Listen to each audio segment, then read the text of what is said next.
Should be animated, yeah? Hey, so welcome, Dickon. Great to see you on here. Thank you for having this interview with me. Hey Jody, yeah, thanks very much for sparing the time. I'm going to really enjoy our conversation as always. Brilliant, brilliant. Yeah, so just to introduce Dickon Walker to the viewers. Dickon is a friend of mine. Dickon is an entrepreneur. He's the founder of Bliss, the mood-enhancing non-alcoholic drink, and he's also a valiant truth seeker and a healer as well. Thank you. And he's got some lovely bird song going on in the background as well, just to serenade us into this day. Yeah, I'm blessed to be sitting in the gorgeous Sussex countryside, which is my sanity in these crazy times. Yeah, it looks and sounds lovely. So, Dickon, what's your take on everything that's going on at the moment? Yeah, well, thank you for giving me a platform to share what I've known or what I've learned over the years, which feels like now is the time, as much as I might like to stay in the shadows and not invite controversy or disagreement into my life. I've spent far too long learning about what's actually unfolding on planet Earth to not speak and not share what I have learned.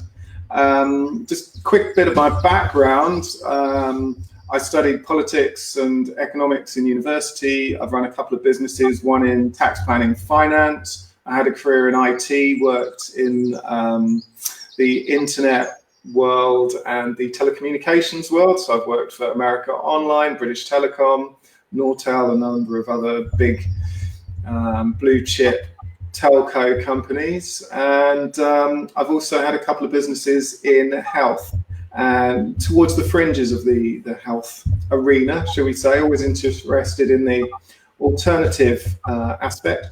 Healed myself from cancer, so I had to learn quite a bit about health to do that, and most recently have a project to assist weaning the world off its alcohol addiction by providing a very tasty, functional alternative to drinking alcohol in social situations. So that's what Bliss is all about.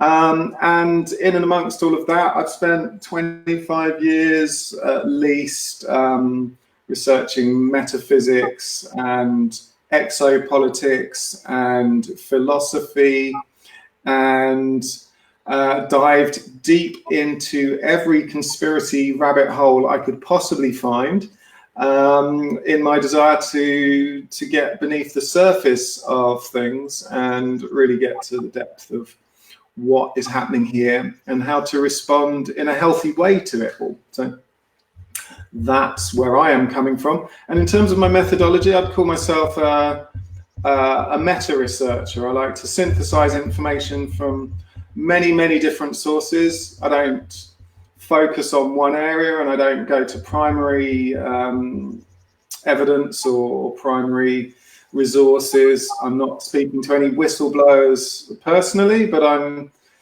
looking at 20, 30, 40 different sources from across the web, around the world that have the ring of truth, and triangulating different information to look for correlations and corroborations to put together this jigsaw puzzle of a political story, which is endlessly complex. I'm not going to be able to give anything like a complete picture.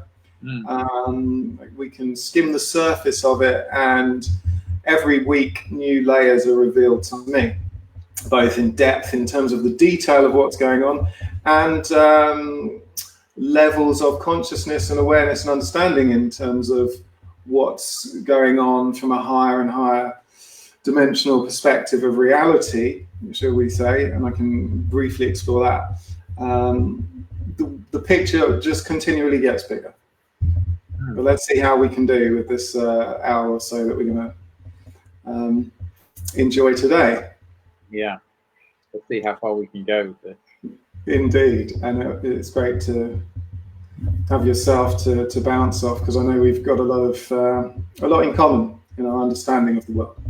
Yeah, we certainly do. So Yeah, so with that sort of preface to who I am and what I do and where I'm coming from, um, mm, I mean, let's start where we did when we just teed up this call. How's your lockdown?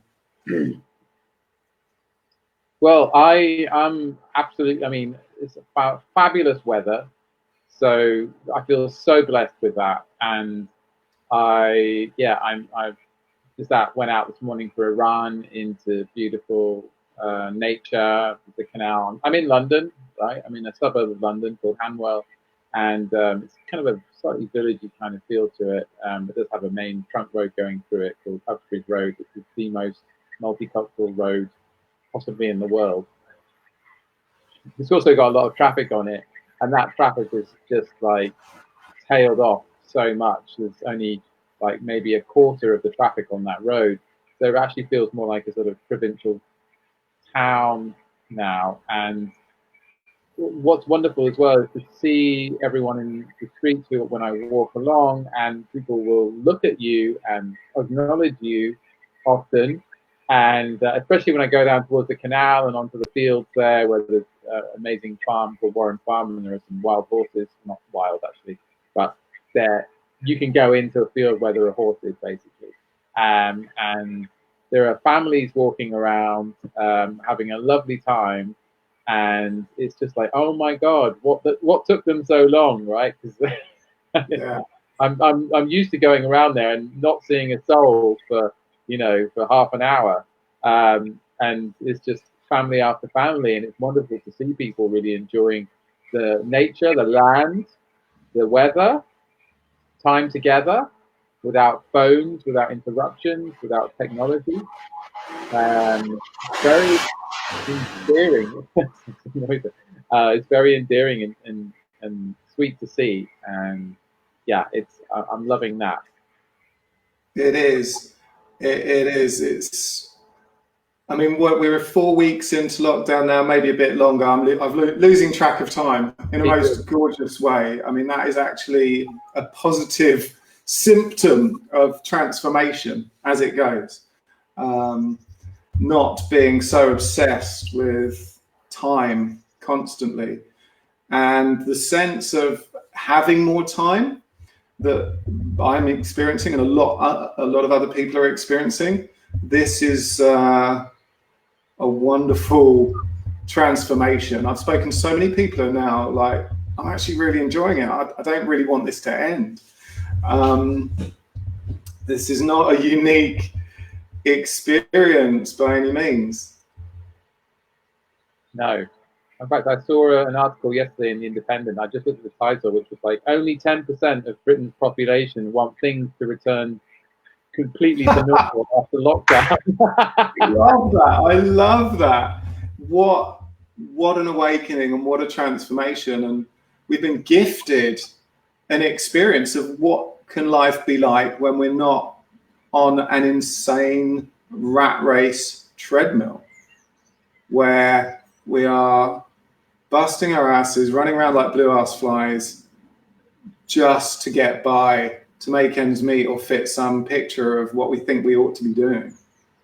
Like, the less is more principle has been thrust upon us, and I'm so overjoyed. I needed this holiday for a few years, let's put it this way. And it's hard to do it when the rest of the world's still going about daily life as normal, or which was very abnormal. I mean, FOMO was a massive thing for me. Oh my God, everyone else is having fun, getting laid, building businesses, becoming famous. Like, okay, nobody's doing anything. I can just like drop and be and enjoy the experience of, yeah, sitting under a tree.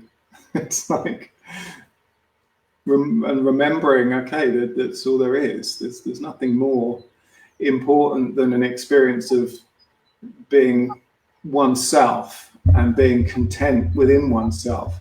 Like, we're chasing goals in order that we can be content within ourselves, right? Oh, I'll be content when.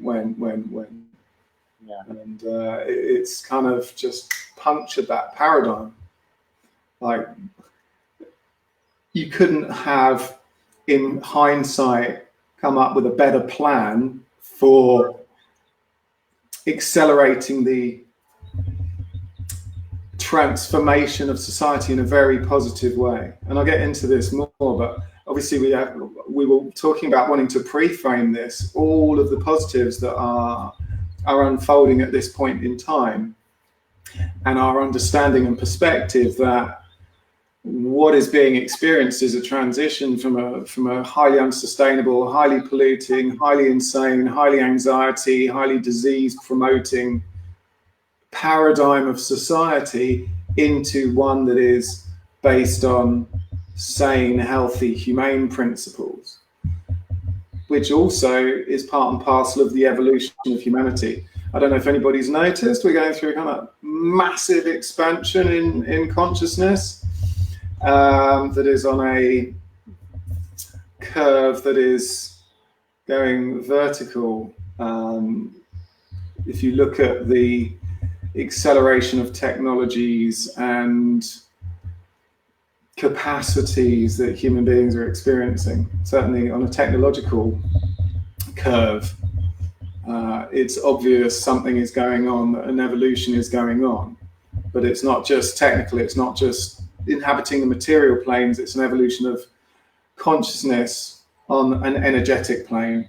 And as Einstein pointed out, E equals mc squared. Energy is mass, is matter. That was 100 odd years ago. Still, the penny still hasn't quite dropped what that actually means. There's no distinction here. But anyway, let's not get too esoteric too soon. Keep me on point, Joe. Yeah, and just want to add in there. We've got a few friends online as well. Kamal, my friend, and Alex and Sirpa as well from Finland. They're here with us, and do post your comments if you have anything you want to share or a question that you're burning to ask.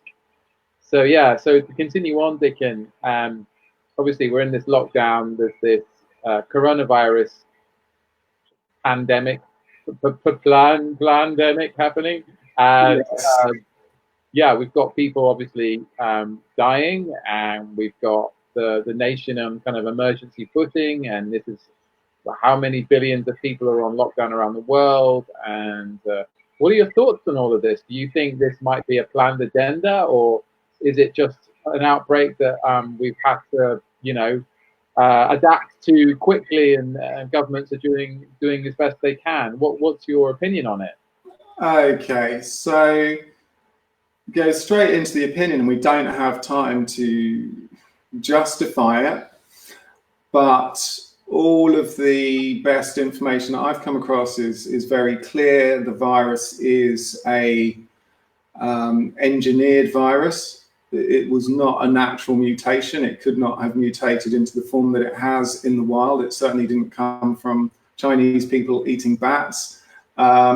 A nice little bit of spin on the story there. So it's a bioweapon. I have come across a couple of different stories, shall we say, or versions of how it got released in this particular instance.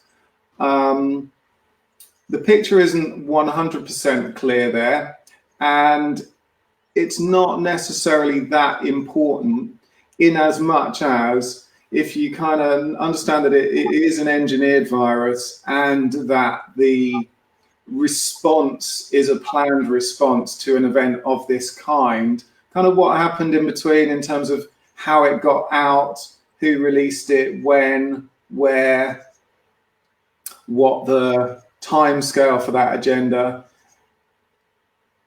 It's maybe a bit detail that we don't need to understand. The point here is it's a bioweapon.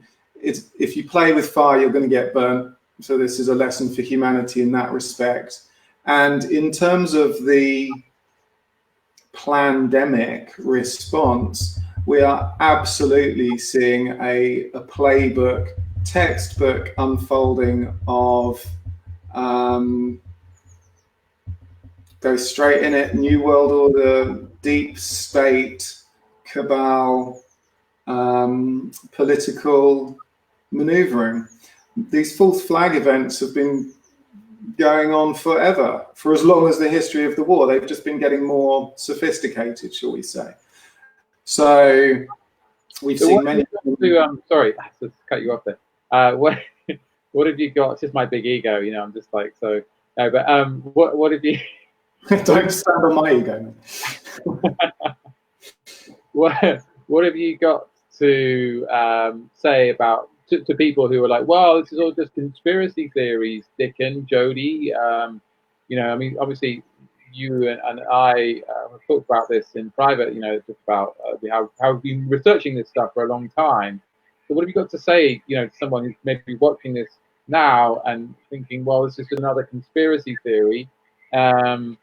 These people are, got overactive imaginations during the lockdown. Yeah. Well, I mean, every direction that you look, you're going to find another conspiracy theory. And it's going to be a much broader description of what's going on than the Ladybird Books version that you will see served up on CNN or BBC. I mean, Janet and John, I mean, it's an insult to our intelligence.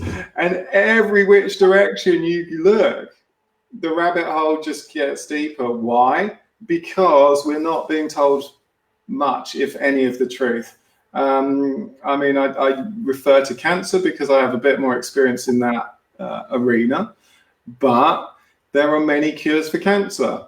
You walk into your hospital, you won't be given many of them. You'll be given ones which have a not very good prognosis or recovery rate.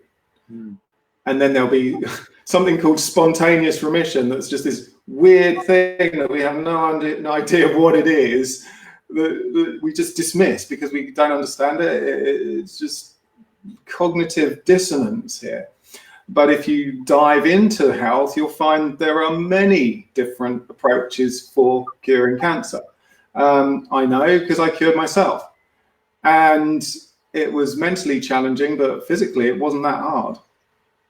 Now, perhaps I was fortunate, and everybody's journey is different, and I still have massive respect for anybody who takes a different path and or dies with cancer. Who knows what the purpose of anyone's life experience is really truly for.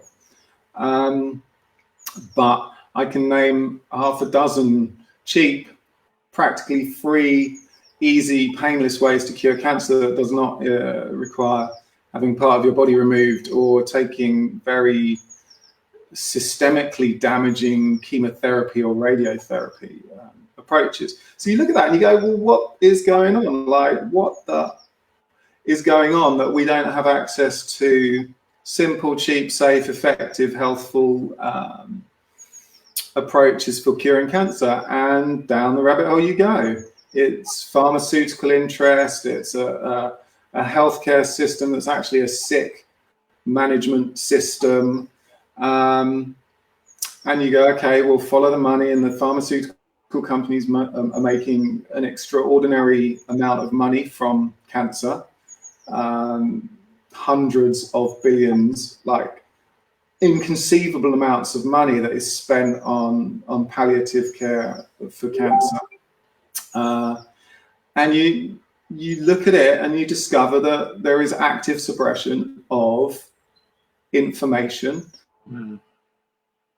There's suppression of anyone who tries to publicize any information to the contrary. And there are many doctors who, on the front lines of this particular battle, who have been killed for the work that they have been doing. There are numerous examples. You do not have to look very far. So you go, well, that's in our healthcare system. What is going on? Why is that the case? It's mind-blowing, and it awakens you when you have to start finding information out for yourself. And that's just one paradigm. But you look at the military-industrial complex and what they've been doing, and you look at the evolution of weaponry, and you think, well, the Star Wars program was being promoted by Reagan way back when, and you think, well, okay, they've spent untold billions, make that trillions perhaps, in terms of research development on this kind of weaponry, and you know, for what? Nothing that we're told about. Doesn't mean that those weapons did not get developed, doesn't mean they do not exist. So you start talking about HARP, that's 50-year-old technology, that's ancient technology. What's been developed more recently is utterly mind-boggling. And we think we're pretty fucking clever because we've got a smartphone. But that's just what's released to the general public. And if you think that we are at the cutting edge and that there isn't way more powerful technology out there, then you don't really have the big picture. Okay. Your face is frozen, but I can still hear you. What about yourself? Each other, let's persist. Yeah, let's persist. So, okay, so yeah, so we're talking about technology, and obviously how when you dig into in research the phenomenon or the issues, then you start to see that there are realities behind what we're being presented with the kind of Ladybird version, like the Ladybird book version. Correct?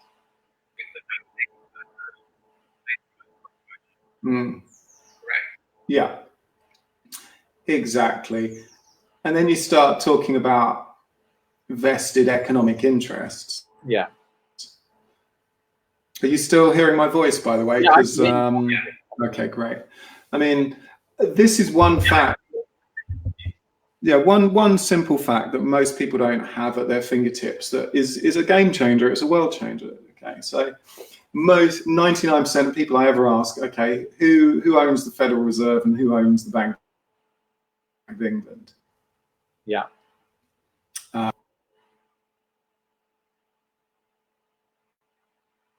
Okay, you dropped out then. Not quite sure if you can still hear me.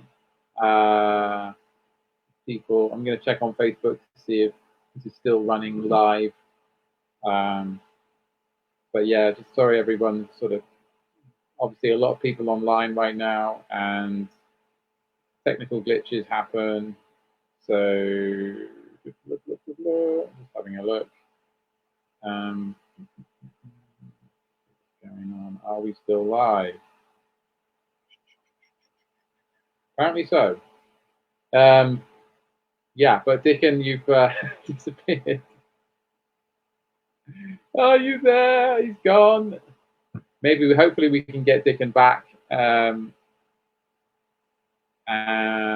we were setting this call up, we did have a few difficulties with this system that I'm using, which is BeLive, and we'll see if he can come back on. I'm just going to message him now. Are you there, Dickon?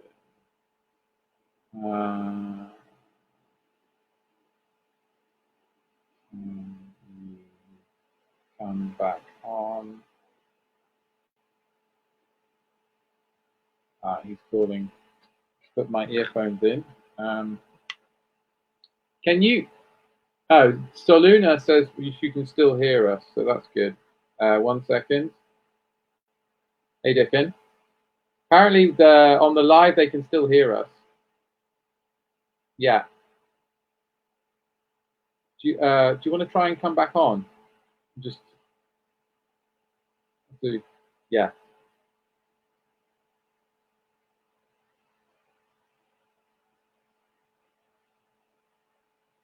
Yeah, Dickon says his computer just frozen. He's not sure if it's playing nicely with BeLive.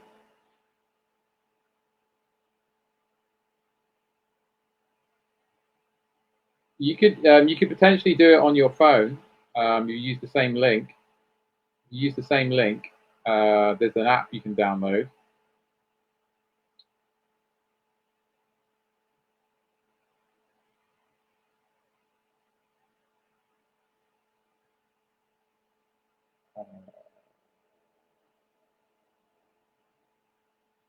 Could be messy. No, because we'll get my voice as well, and then we'll get the feedback loop. That's the problem.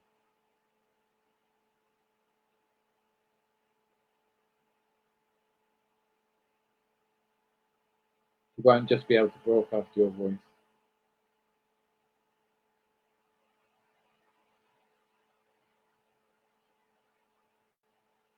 Because you'll also hear my voice.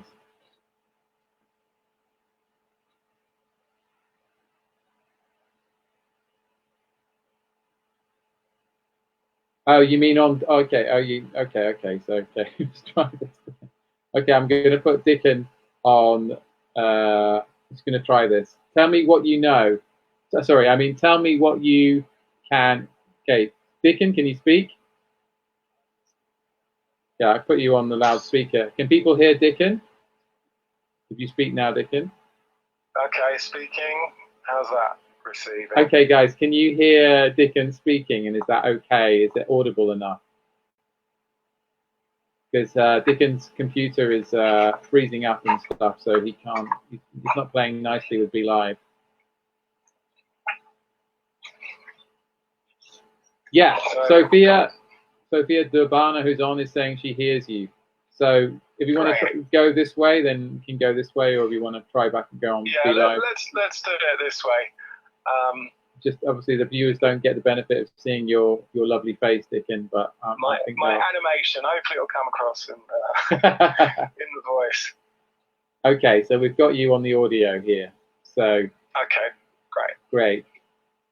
All right, so where were we? There's a way. Yeah. So go on, Dickon. I'm kind of a bit. Where did we leave off? Well, okay. How far do we want to go down the rabbit hole? Is there a conspiracy? So, okay, who owns the Federal Reserve and the Bank of England? Yeah. Great questions. I mean, pretty simple, right? Yeah. It underpins our entire financial system. And most people say, well, we do, or the government. Yeah. 99 people out of 100. Yeah. Right? Well, that's not actually correct. It's a privately owned company. Yeah. With shareholders. Yeah. And what both of those institutions do, the Federal Reserve and the Bank of England, is they print money, which they used to actually have to bother firing up a printing press. Now they don't. They just add zeros to it. Press zero a few times on the keyboard, go back home, and what did you do today, darling? Oh, I made £1 billion, quite literally out of thin air. And both of those institutions are then paid interest on that money that they have created out of thin air by the government, and that's known as the national debt. And there's a little bit of a shell game that goes on in terms of country A swaps currency with country B, and the Treasury and the Bank of England swap credit notes and financial instruments, and most people have no idea what those are, but they're just other promissory notes, just the same as currency pretty much, just to obfuscate or kind of confuse the picture a little bit, but effectively every time money is created, then the population are on the hook for interest for that money. It's like the entire country is funding itself on a credit card, in effect. And you start contemplating that, and this amount of money that is being fraudulently taken in that way is incomprehensible. Absolutely incomprehensible. And if that isn't an example of the greatest fraud in the history of humanity and a conspiracy, I don't know what is. And it's not hard to unpick, right? The only surprising thing is, well, how come I've never read about that in the newspaper? How come we weren't taught that in school? Because if you want to know how to resolve poverty and to secure the funds to pay for the NHS, well, look no further. It's simple. It's simple. You don't need to understand a lot to work out, okay, there's something going on here. There is a massive fraud, a massive conspiracy, and it puts us all in a position of indentured labour, otherwise known as a form of slavery. Let's face it. These are quite simple concepts. So you dive down any one of these rabbit holes, and it just becomes more and more obvious that there's all sorts of nefarious doings going on. Now, it's a big picture to explain how we get from the fact that it's what should we say, that there is a massive vested financial interest that is pulling the levers of power to, well, why on earth would they want to start a global pandemic and cause an economic meltdown? I mean, that is when the detail gets a little bit more complex. Yes, well, I'm sure a lot of people are wondering that very question, because, okay, well, if there is a nefarious agenda, then, you know, what's the end game, and you know, why do they want to do that?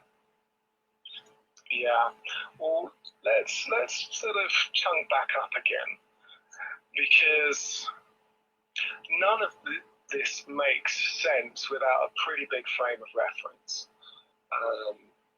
And that, again, is what you'll always witness. The deeper you go, then the bigger the picture that you need, and the more pieces of the puzzle that you have to have for it to make any sense at all. Yeah, that's right. And we also are very simplistic, right? Human beings always want to know really simple cause and effect.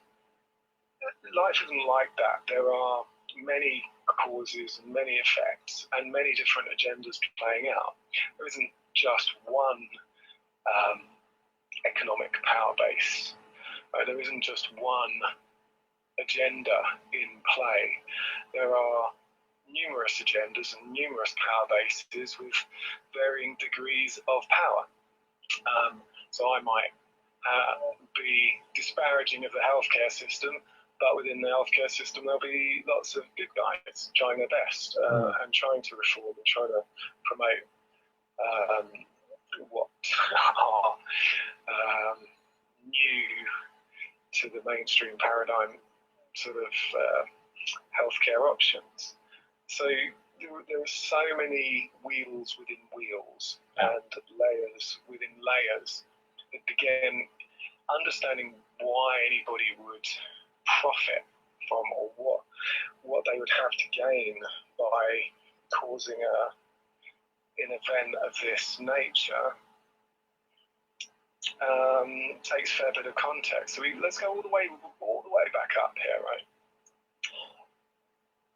One of the circumstances that most people in the spiritual community, at least, are aware of is that this evolution of humanity is actually more than a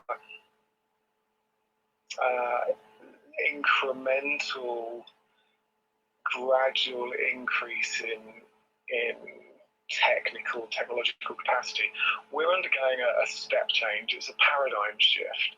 And what that actually is an ascension event. It is the experience of humanity ascending in a level of consciousness from a primarily 3D perspective on reality to a higher dimensional perspective on reality. And this entails our recognizing our oneness, recognizing the law as one, recognizing that we are all both interconnected, but at a higher level of reality, we are the same organism.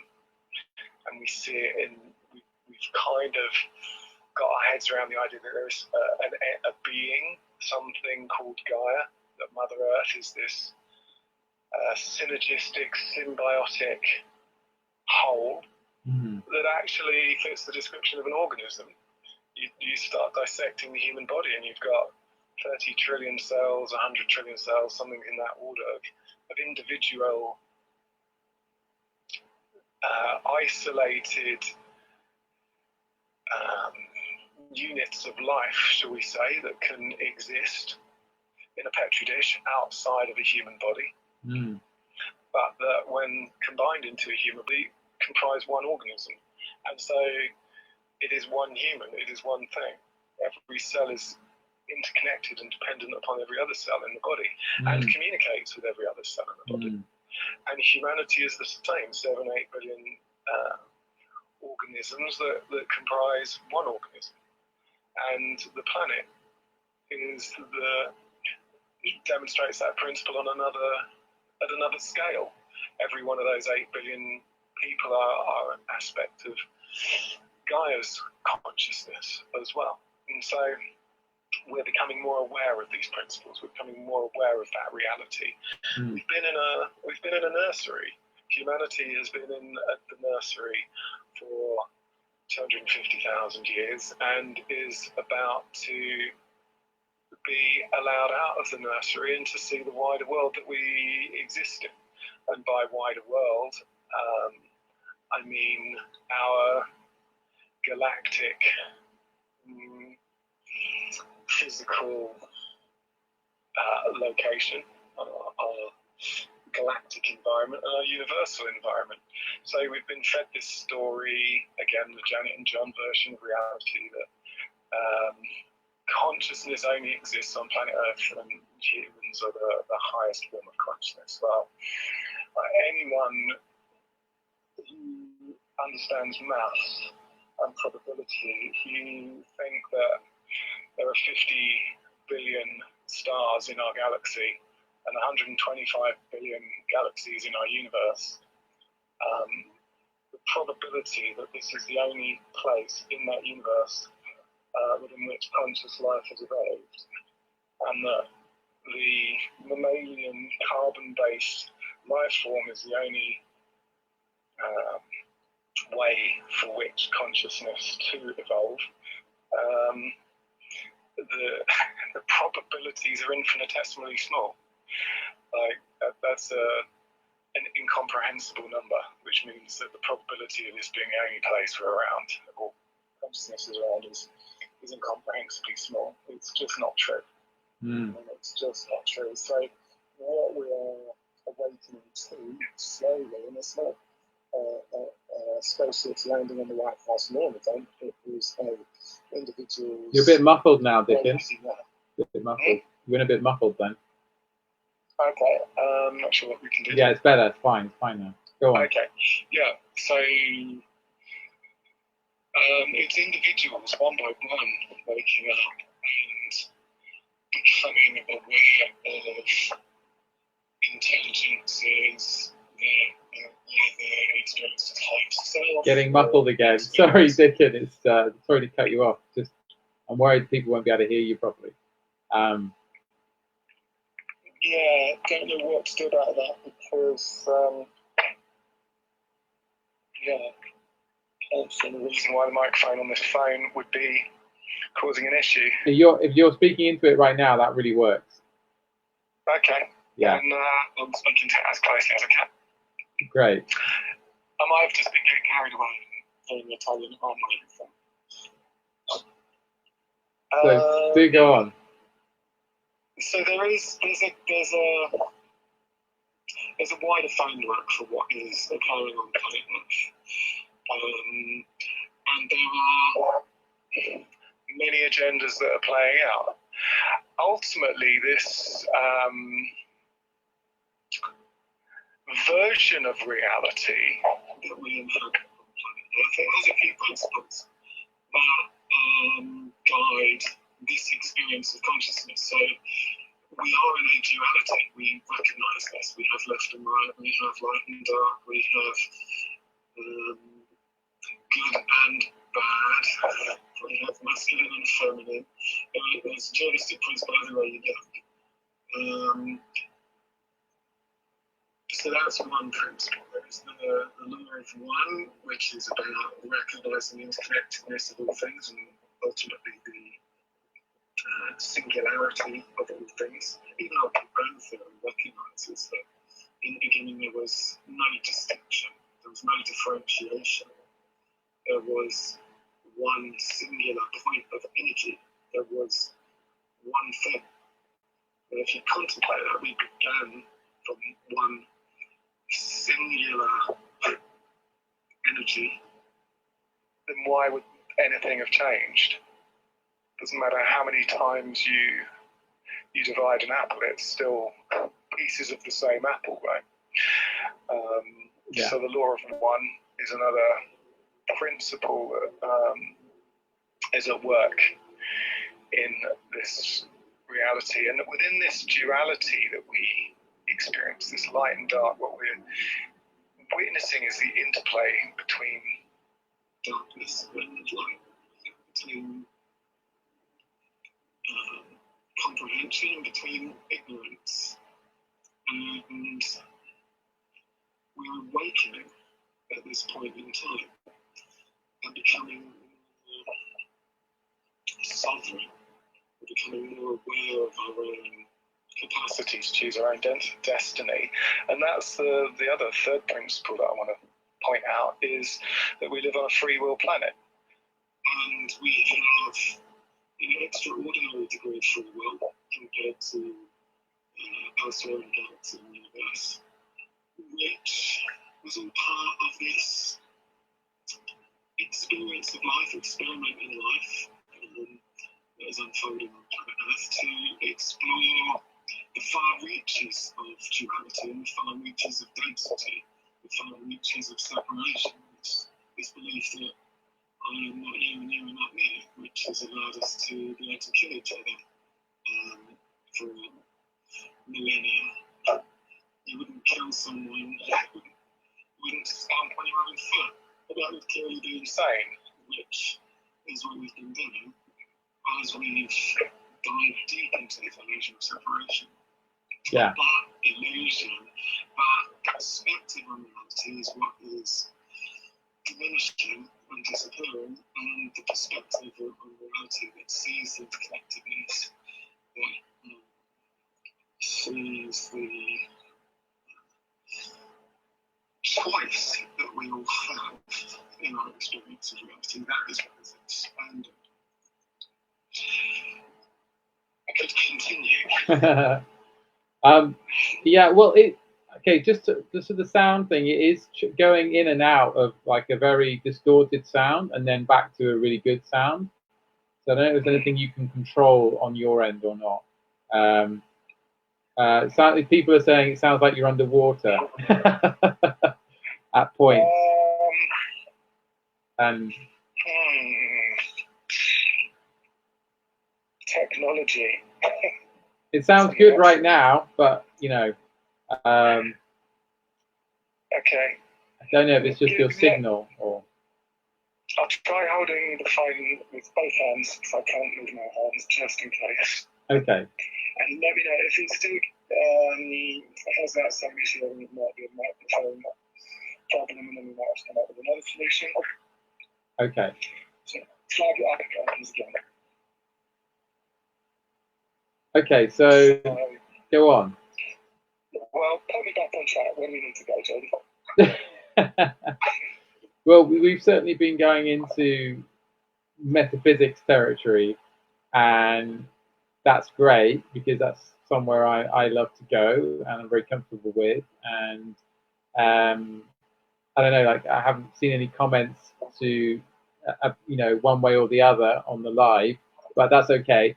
I know that there's probably more things you want to talk about. So, what do you feel is probably most important for you to share with people right now? Let's go back into the minutiae of what's playing out there, because the thesis that we were discussing that I've certainly got is you have to see the darkness to be able to then bring the light. Yeah. Like, to just say it's all light and love, as far as I understand it, is spiritual bypass and doesn't spiritual bypassing, yeah? transcend the lower realms, okay, keeps you stuck. And I'm quite comfortable that everything's unfolding perfectly as far as I'm concerned, and I'm not in fear about any of the conspiracies that are playing out. It's like, okay, I see you guys, I see what you're doing, and nice try. It's like playing hide and seek, yeah? I see you, game over. That's all we need to do. That is all we need to do. And so, any of these dark agendas, doesn't matter what technology is being deployed, ultimately, if it's seen, it will not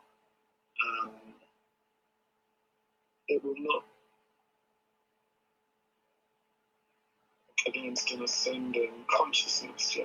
So I don't want to learn about. Okay, Dickon, I'm going to stop you because I've got technology. Dickon. Stop you. Just got someone, Soluna, saying sorry, but I just can't make out enough speech. So she can't hear everything. Okay. It's again, it's the microphone, maybe your end. That's unfortunately. I mean, you sound really good now, but then after like 10 seconds, it seems to go back into this kind of underwater sound. I'm not sure. Yeah. What can we do about that? We could try doing a phone call on the GSM. That might change things if we get off WhatsApp. Yeah, let's do that. Give me a call. Okay. Sorry about this, everyone. It's really interesting what Dickon's got to say. So we're just going to try a different way. Sorry, I didn't probably find another solution sooner. But he is giving me a call now, or I will give him a call. He's calling me now, so let's just hope that this sounds better. Hi, Dickon. How you doing? Is that any different? Yeah, it's definitely different. Sounds good to me. Let's go on. So you're saying about the dark, so that whatever dark technology, dark agenda, as soon as it's seen, as soon as it's brought to light, then it's over, basically. Exactly that. Yeah. Exactly that. And that is the nature of sovereignty and free will. I.e., we have the choice as to what we permit and do not permit in our life and our reality. And it's hard to get your head around. It takes practice. Let's put it this way. It's like practice. We all have a choice as to whether we can tightrope walk. Doesn't mean we're all going to get straight on that tightrope and be able to walk. But we all have to learn to do it. And it's the same with sovereignty. So ultimately, nobody can say to you, you can't walk on that tightrope. You can learn to do it. And it just takes a little bit of awareness and a little bit of practice. And getting to the point where you're like, you know what? I choose to be able to transcend this. It does no longer affect me. Which is, again, it's hard to get your head around. What if they're throwing nanotechnology at me? They're throwing 5G weapons technology at me, viruses. Well, it's almost, you kind of got to experience it to believe it. Can you unpack that a bit more? Well, let's put it this way. Everyone's experience okay, so a lot of people are contracting the coronavirus and they're asymptomatic. They just don't feel a thing. Yeah. Now, all that is saying, actually, is that if your immunity is working, then it's going to bounce straight off you. I read a nice piece about salmonella. If you've got your gut health where it needs to be, you can ingest, it takes about 10 million salmonella bacteria to begin to cause an issue, because your healthy gut bacteria will deal with it. If you have a really poor gut flora, then 10 salmonella bacteria is enough to give you debilitating symptoms of salmonella poisoning. Wow. Yeah. So is that from a study that's been done, or where did you get that? That was quoted by Alberto Villoldo, a quite well-known healer and shaman, and he had the experience of, after sort of 30 years of traveling worldwide, his liver was on the verge of failure, and he had parasites in his liver and his brain and various other organs, and was given a very poor prognosis. So he had to figure out how to get well pretty quick. That Wow. was his intervention. And it's the same principle that holds true both for the rest of your immunity, i.e. cancer cells come and go all the time. They just don't proliferate. Cells do become, they do start replicating in a way that they shouldn't, and the immune system deals with them in a healthy person. When toxic overload builds up, then it gets out of hand.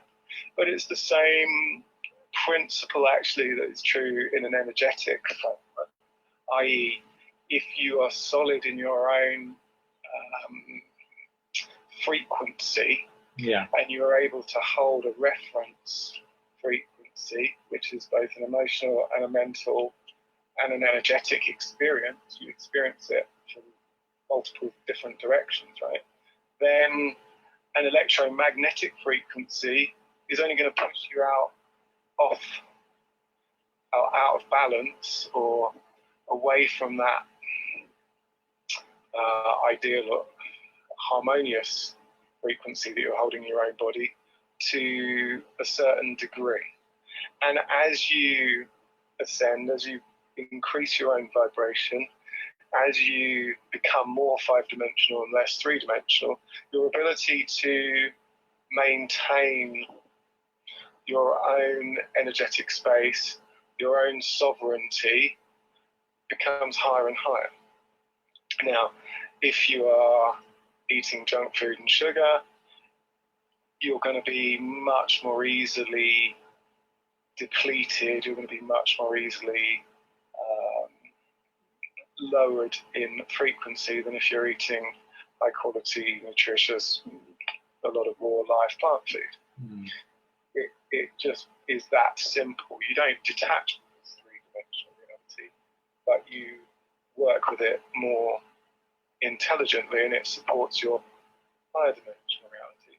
As you go up the vibrational spectrum, then your needs and your nutrition changes. And so what's appropriate is also going to shift for you as you progress along that path of ascension. So when I'm talking about ascension, what do I mean? Five-dimensional perspective.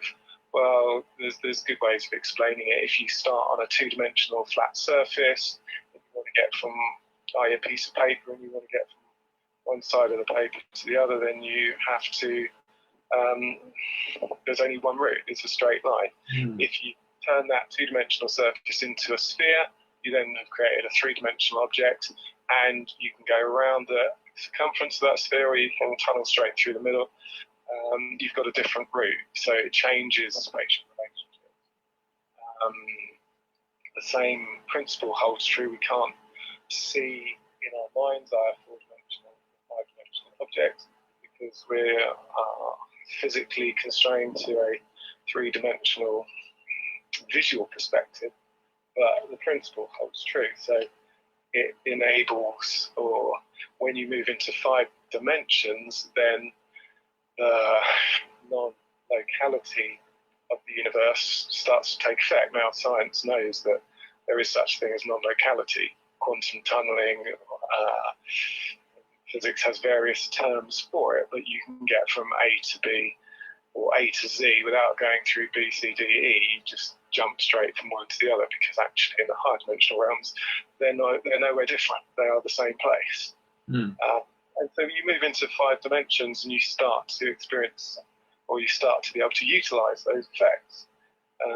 So we're talking about faster than light travel, we're talking about remote viewing, we're talking about telepathy. Possibly telepathy might be a different principle of work, because actually we are an electromagnetic device that we broadcast our own electromagnetic frequencies, and an electromagnetic wave form travels the entire universe. It decreases perhaps in volume, in amplitude, but it doesn't ever stop propagating. So in that respect, we are all interconnected, and we're constantly moving it about in an ocean of electromagnetic waves that are our own overlapping electromagnetic fields. But yeah, coming back to the whole idea of 5D being a realm within which the spatial dimension changes, and our experience of moving about in a physical environment will change. We'll no longer be in a 3D physical environment, we'll be in a 5D one. And that also changes our experience and our relationship to time as well. And we already have experiences that are 5D like, shall we say.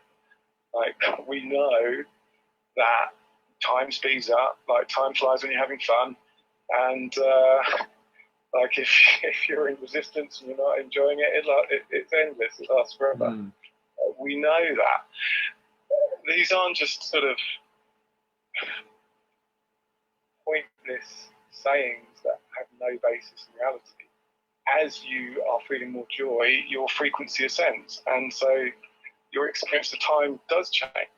And as you feel more heavy emotion, your frequency is descending, and your experience of time changes as well. It becomes more tangible, right? So we have some reference points whereby we've experienced these 5D experiences, even within a primarily 3D existence. It's not like one day you're 3D, oh, I'm going to wake up tomorrow, I've finally made it over that hurdle, I'm in 5D. It's a fluctuating frequency that we hold, and it tends to shift over a period of time. Yeah. So we gradually ascend, instantaneously.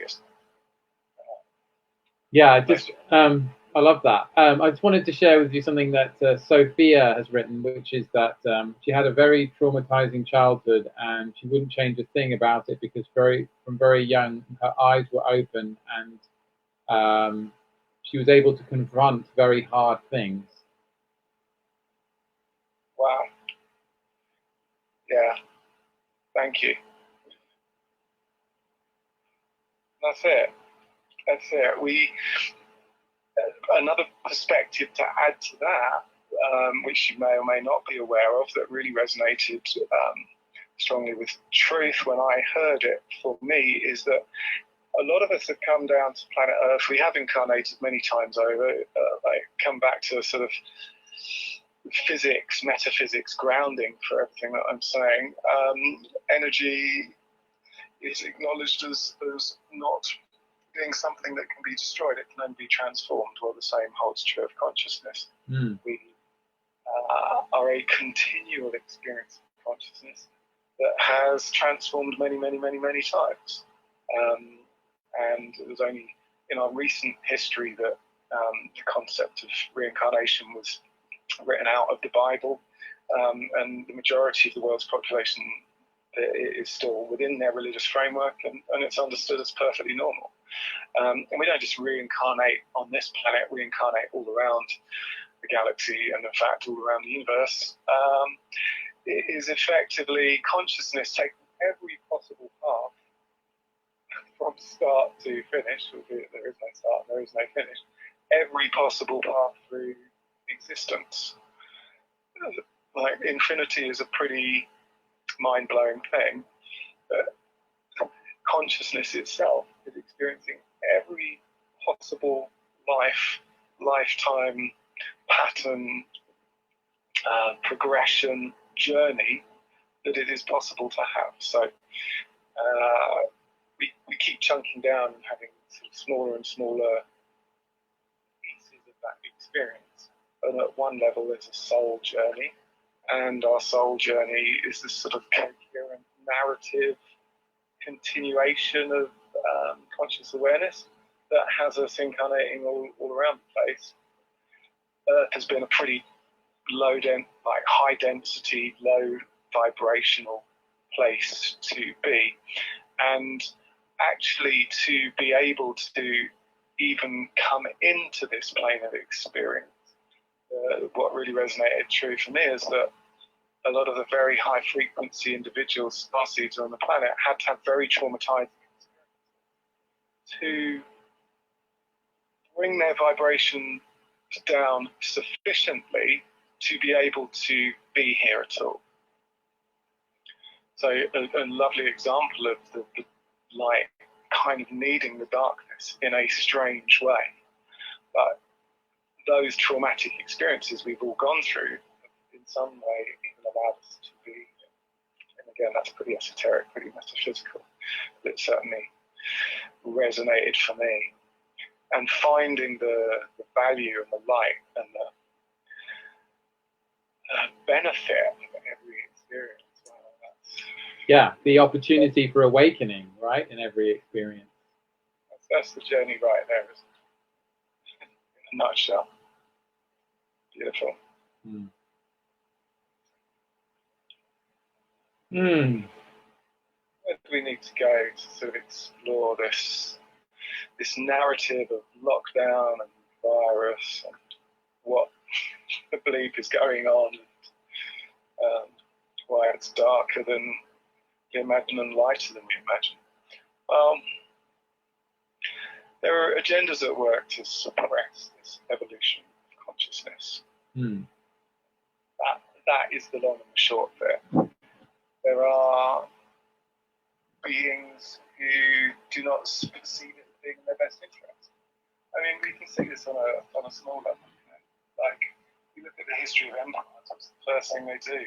Like, they break up communities, like, say, an invading country, an invading empire finds a new territory. Well, it breaks up the political structure, it breaks up the social structure, it breaks up the family structure, it imposes its own language, it makes illegal all of the old wisdom, all of the old tradition, all of the old culture. You literally can be thrown in jail for sharing, teaching that knowledge. There is an obvious agenda that's played out in many countries, whether you look at Ireland or anywhere else in the British Empire, of suppressing the indigenous to make them compliant. Yeah. To give them no roots, give them no framework, give them no wisdom. They become completely dependent, and at that point, then they're useful as workers, slaves, whichever way. And we think, yeah, great. Now we've got democracy, Dickon. It's not like that anymore. Well, it hasn't actually changed. We're talking 100 years. Nothing's really changed politically, and that's just reflected in the ownership structure. And you look at the distribution of wealth, and clearly nothing has changed. Right? If it had been changing for the better, we'd be living in a more and more equitable society. It's a less equitable society, a greater concentration of wealth. Should tell you what you need to know about whether that pattern of empire and accumulation of wealth is still at play. It is. It just doesn't respect national boundaries anymore. We're given a political narrative based on national boundaries. Well, it's nonsensical. Like the powers that be are pan-national, supranational, international organisations, companies, and political organisations too. NGOs, many of those are wholly owned media corporations. These are all pan-national. Yeah, and Dickon, do you feel that there's like something like the Committee of 300 that's behind them? What about bloodline families? What's your take on all of that? Yeah, let's go deep down the rabbit hole. Why not? So, I mean, you can follow just look at the bloodlines of not just of the ruling families, but even our monarchy, right? Why are they so obsessed with heritage, lineage, bloodlines. What's this idea of blue blood? That's pretty interesting and a little bit. You've got to scratch your head and go, well, what are they talking about? Why is their blood blue? What does that imply about the difference between who they are and who they perceive themselves to be and the rest of us? Mm. And so, yeah, you can look at family trees. You can look at it's public record if you search deep enough. And there are primarily 13 ruling families. Certainly, when it comes to the Western world, that are both the monarchy and the financial, or the owners of the financial infrastructure.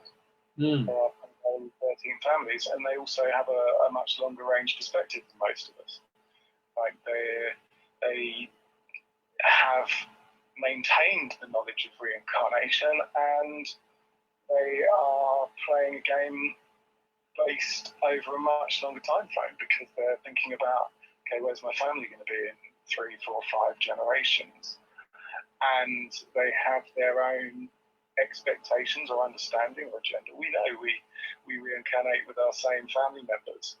If you look into reincarnation, frequently the grandma comes back as the grandchild, right? And the ruling families know this, so they're playing a game that spans over a way longer time frame, and that's the competitive advantage. Mm-hmm. That they are planning a long game. That most people, when they're worried about how do I put food on the table tomorrow, or pay my mortgage this month, or will I get a promotion next year, we're playing on a much shorter time frame. So what can people do? What solutions do you feel are available for people to deal with all of this? And obviously this is a red pill in terms of waking up to certain realities, and but also waking up to our true potential and our true power as beings, right? As creative beings, and what we really are, as compared to what we've been programmed or told we are. So I'd love to just kind of like round things out with perhaps, more in terms of what we can apply, what solutions, how can we, be resilient and create what we want in life.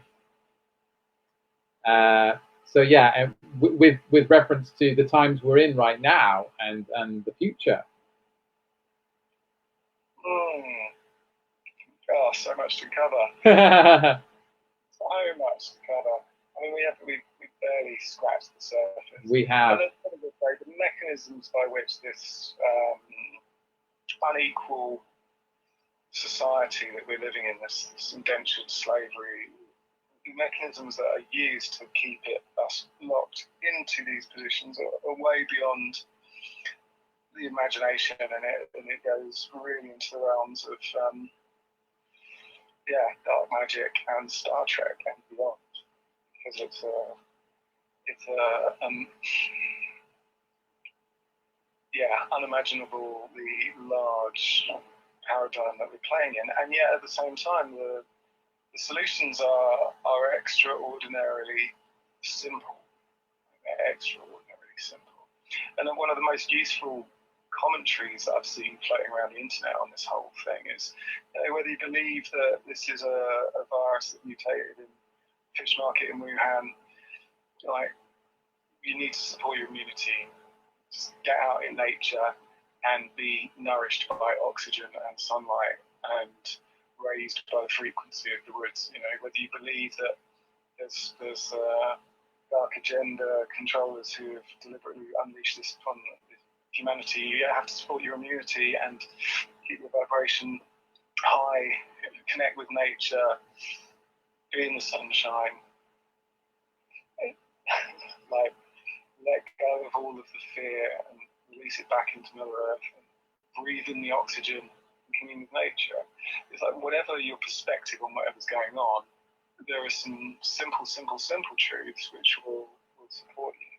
So primarily, it doesn't matter where the virus came from, your immunity will be supported by the simplest of things. Vitamin C, for instance, a zinc supplement, some B vitamins. These are cheap as chips, they're pennies a day, and you can ensure that the virus will barely touch you. I mean, I contracted it early. Apparently, one of the first cases was in Sussex, and I was just happened to go to an event pretty much last day of pre-lockdown, and there were a few other people who got hit with quite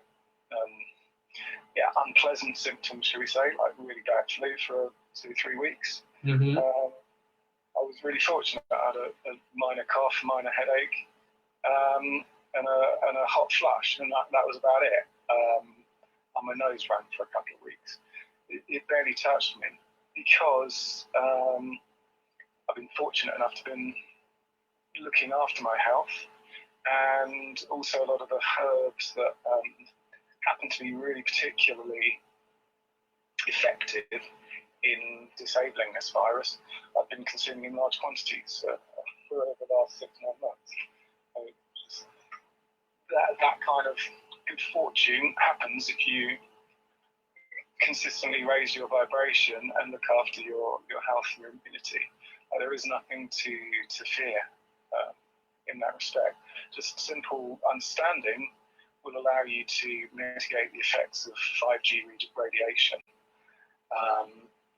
When you get into a more advanced energetic practice, then you can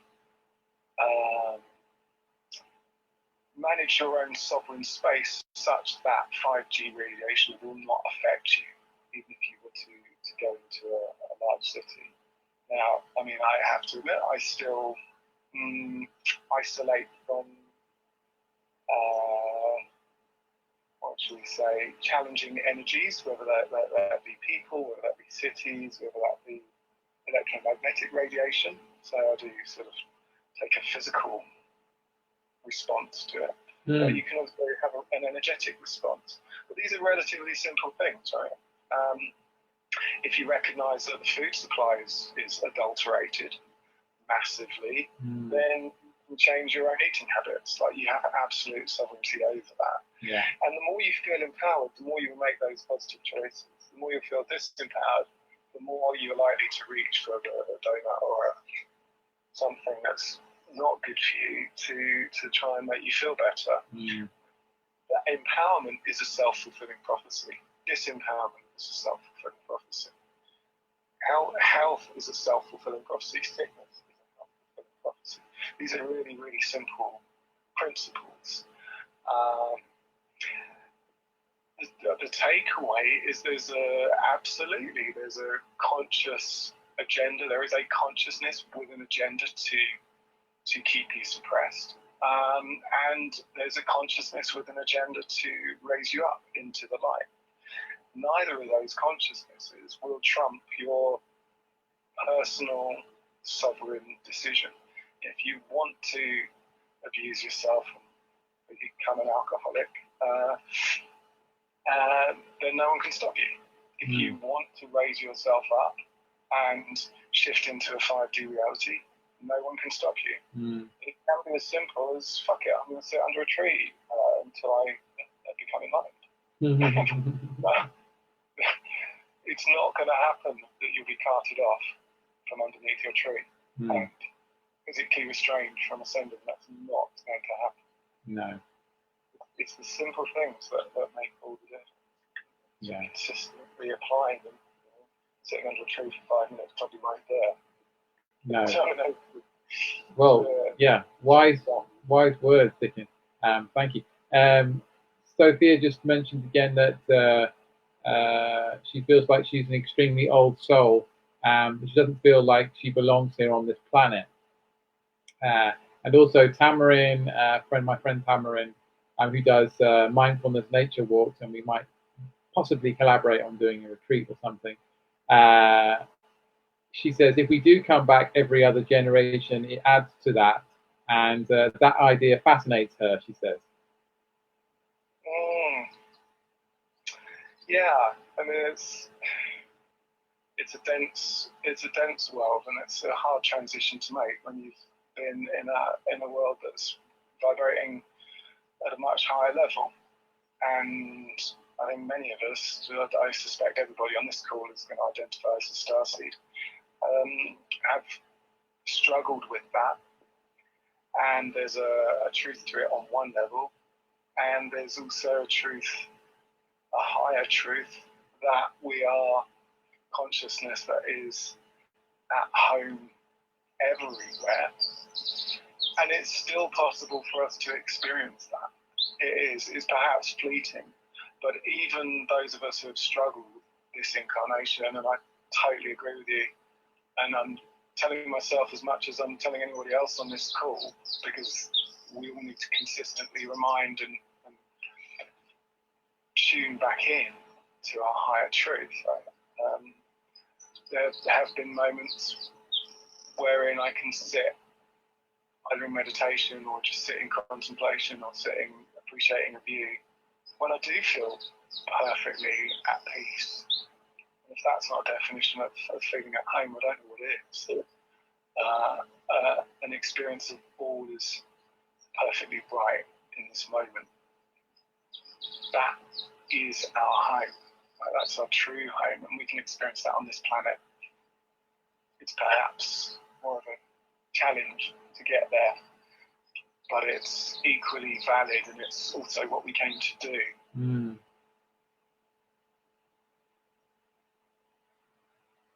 This is why we're here. We came for this time.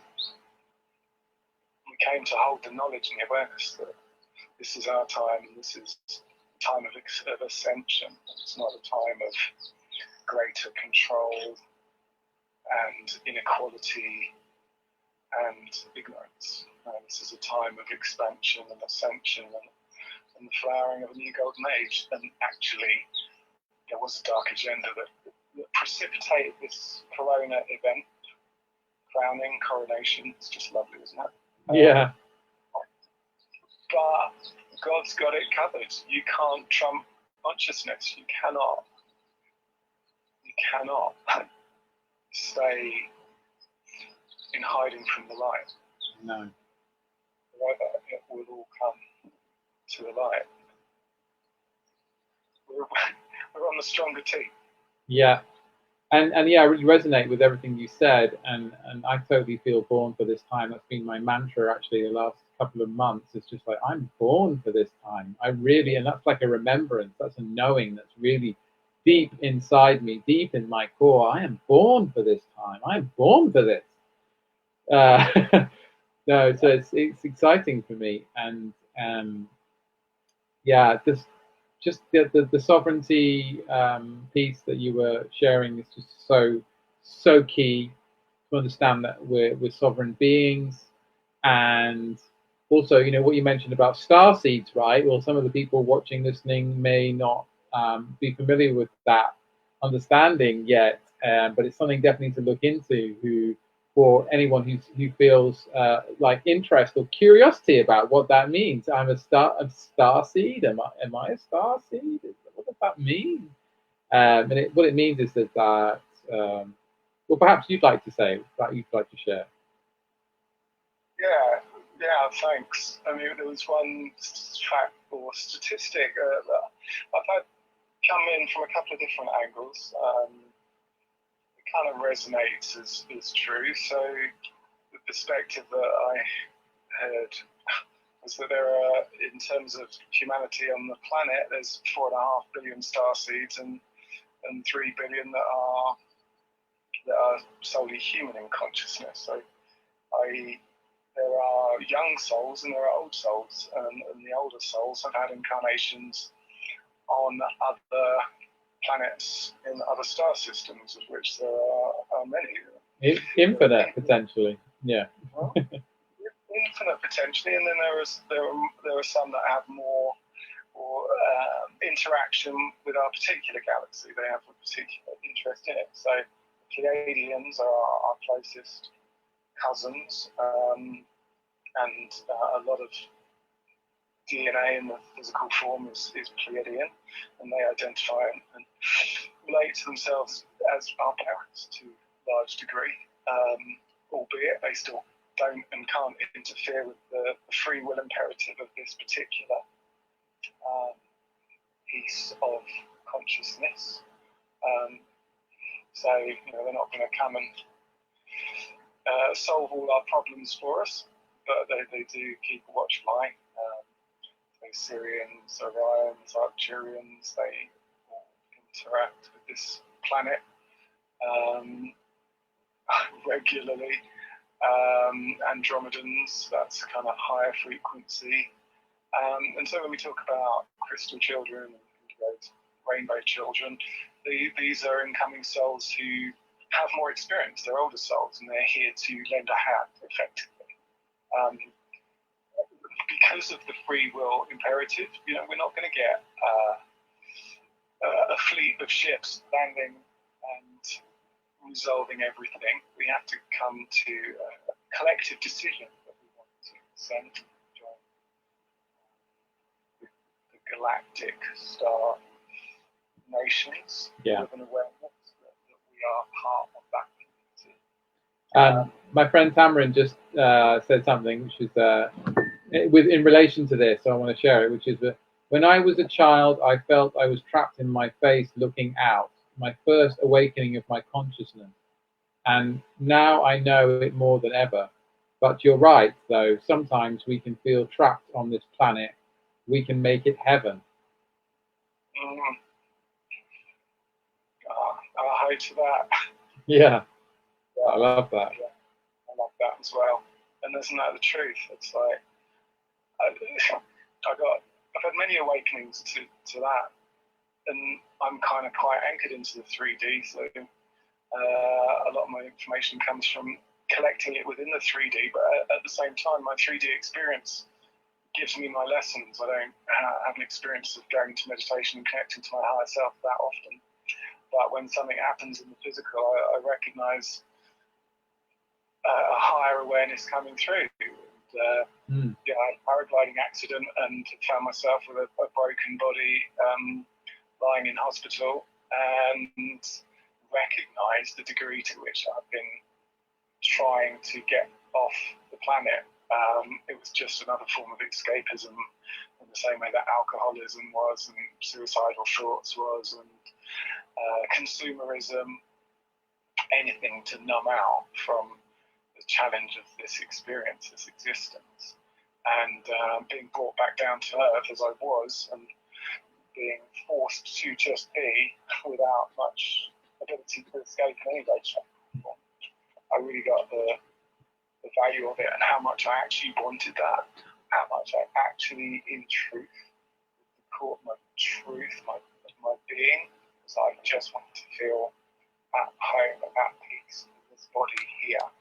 And that's the lesson. That's the classroom that we're in.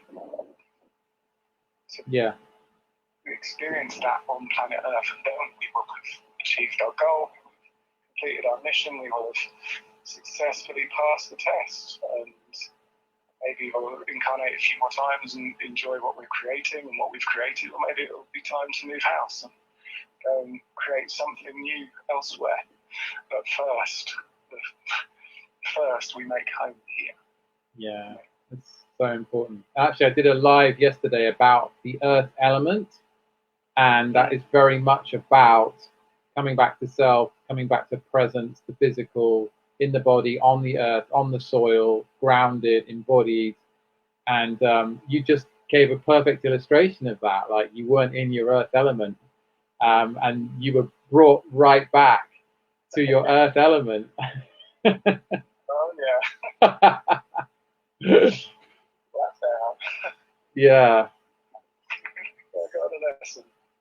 Yeah, you got the lesson. I'm also just so interested in people's childhood experiences, and that's something I'm really curious about and opening up more. And Sophia's just mentioned in the chat that as a kid, she used to have blackouts, and resulted in her getting lost and it seems to have been, there's been some time distortions and things that in her early childhood experiences. I'm fascinated about that because all the other levels of reality that are coexisting parallel to our, what our conscious mind is involved in right now, as in we're on this call, for example, or you're listening into this, there are all these other multi-layers of reality going on. And I'm interested also in childhood, how those lines of those walls of reality that keep us bound sometimes get porous, and we can have like these children having imaginary friends, seeing lights. I was talking to a friend yesterday who saw this. She'd been thrown out by her dad from her house when she was 13, and literally in the middle of the night. I mean, totally traumatic experience. And she was on the street, and she saw this bright light suddenly appear, and it was like dancing around. And she felt this warm love and caring coming from this light. Things like that, right? I'm so curious about how, because our construct of reality isn't so formed and so structured and programmed when we're young, that the other realms can seep in. And I'm fascinated by that, and I'm really curious about having more conversations around that with other people. And Sophia, who commented, I'd love to talk to you about that and share what I know around that. And yeah, she's asking, can anyone tell me why that could have happened, etc. So it'd be another conversation to have. I'm wondering, Dickon, did you have anything like that or anything similar happen in your childhood that you'd care to discuss? Or when I started taking drugs, yeah. I say that slightly tongue-in-cheek, not to disparage it, but yeah. The veil of forgetfulness was pretty complete in my experience, and I don't remember so much of my early childhood anyway. And so it took for me to discover the psychedelics and using DMT in many forms to have those kind of otherworldly experiences, of which I've now compiled a list of pretty beautiful ones. But I do envy anybody who was able to have just connected into those realms naturally, or through meditation. I really, look up to anyone who's more connected to the higher realms in that way. So nothing that comes to mind from childhood. And we'll save the psychedelics, ayahuasca conversation for another day, Pat. Yeah, it's a lot to cover there.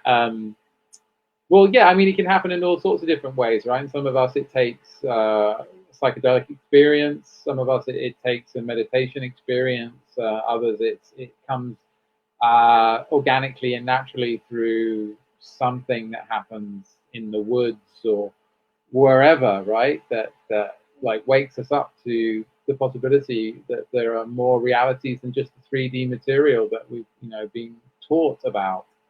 And we are, I really believe that we are so programmable as human beings, and so what we experience and what we're exposed to on a daily basis becomes our reality. And I love hearing about how people have trained themselves in certain different ways, and I'm learning to train myself as well to see through the veils and develop my third eye consciousness and intuition, and obviously like align my chakras and all of that and raise my vibration. But I wonder if you could speak to that at all, or I'm just going to grab a charger for the phone. Yeah, for me, dreams are a really useful way to be able to connect to the other realms.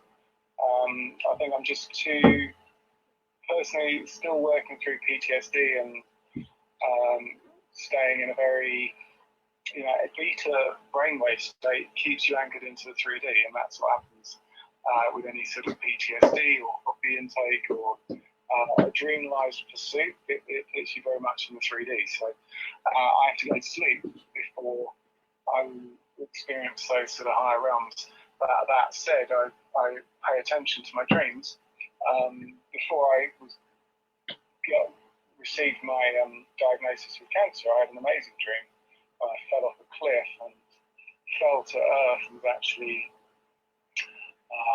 delighted to discover that hitting the ground was like falling into the most gigantic duvet you could imagine. It was entirely a beautiful and soft landing, and I kind of really got after. I only remembered that dream after I'd been through the entire experience and recognised that that had sort of provided me with a template and an appreciation that it was going to be okay.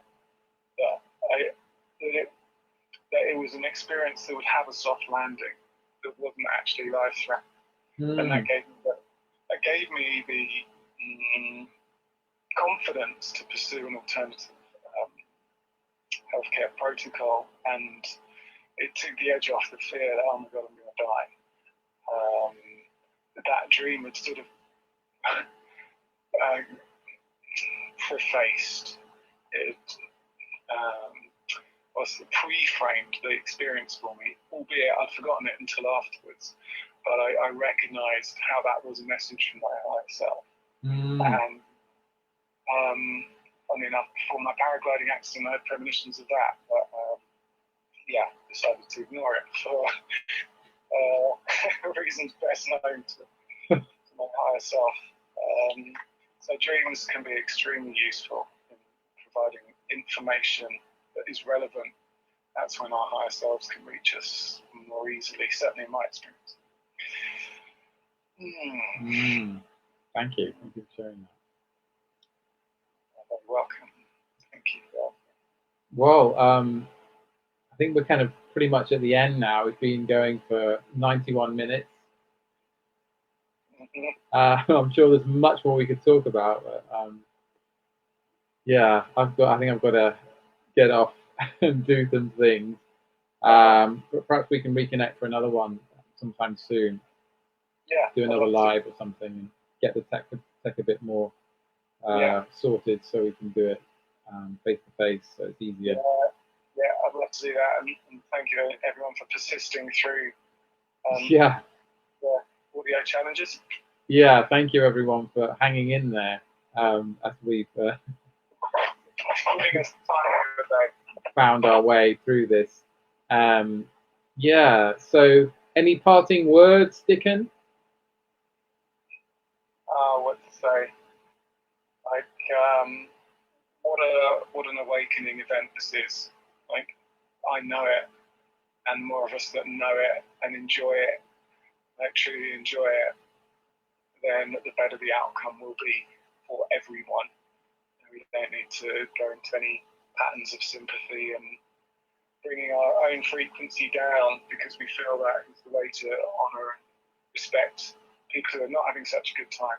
Actually, the way to honour and respect them is to hold as high a frequency as we can, which looks like being in joy at all the peace and space is opening up, and being in excited anticipation of what the world is going to look like afterwards, because there is no old normal to go back to. It's going to be a much more beautiful version of normality that we're going to experience. Anticipate it, great joy and excitement. Fabulous, thank you. Very, very profound, actually, wise words. As often and most come out of your mouth, Dickon, and that's why we're friends. And I'll just thank you so much for doing this chat with me. And I think I'll just add to that. You are, everyone listening, you are unique, you are special, you have a purpose, you have a mission, you're here for a reason. It's about love in some description or form, to understand ourselves as love and to share that with the world, and however that might be, through your art or through your research or through your motherhood or whatever it is that you're doing. Ultimately, that resonates deeply within me, that is the truth. And of course, there are multiple truths and multiple realities as well. And this is a time of awakening and global transformation, which has been prophesied and written about through the ages and is in about 25 to 30 different tribal traditions, as well as in the texts from the Bible and everywhere else. That we're in this time, the transition period, especially this decade now. I feel like from 2020 to 2030, it's just huge. Things are not going to look the same by the end, by the end of this 10 years, let alone by next year. So that's thoroughly exciting for me. Now, as I said, I feel I'm born for this, and I'm here to be my greatest version of myself and share this knowledge, this wisdom, hold the space for others, up level our vibration and awareness, and help people make the transition through ascension, through awakening to this greater expanded reality that is welcoming us, which you want to call that the 5D or spirit connection, however you want to frame it. It's happening and it's here, and I feel blessed and just so excited to be able to do this. However, I'm sharing through this platform, through interviewing people like you, Dickon, through doing podcast videos, the retreats I'm offering, and courses and coaching that I share with people as well. And I'm just thrilled and feel very blessed to be able to do this in a lot of gratitude right now. Yeah, I'll to that. Yeah. So just Sophia said thank you, Jodie and Dickon, and Soluna says thank you as well. Thanks everyone for listening in and for your comments and everything. It's all very well received, and don't be a stranger. Be in touch with us.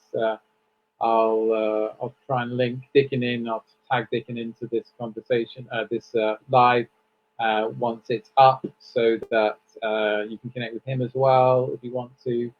He also has an amazing drink called Bliss, which is this incredible mood-enhancing, non-alcoholic drink that's amazing. I've been helping him with that past year, and I love the stuff. So yeah, you can order that from him, from his website, thespiritofbliss.com. And so that's all from me, guys. Yes, tomorrow I'll be going live again with Luke Scott III, more rabbit hole stuff, and also holding that in the light and in the frame of awakening and ascension and transformation, which is just so important right now. And also for people like us to share and reinforce each other's growth and mirror each other as well, because like attracts like, and together we're stronger and wiser. And this is also very much a time of coming together, whether it's online or connected consciously, or however it manifests, to really raise our vibrations together. Yeah, so that's all from me. Thank you, Dickon. Thank you so much. Thank you, Jodie. Thanks, everyone. Yeah, take care, everyone. Thank you for listening in. Bye. That's out.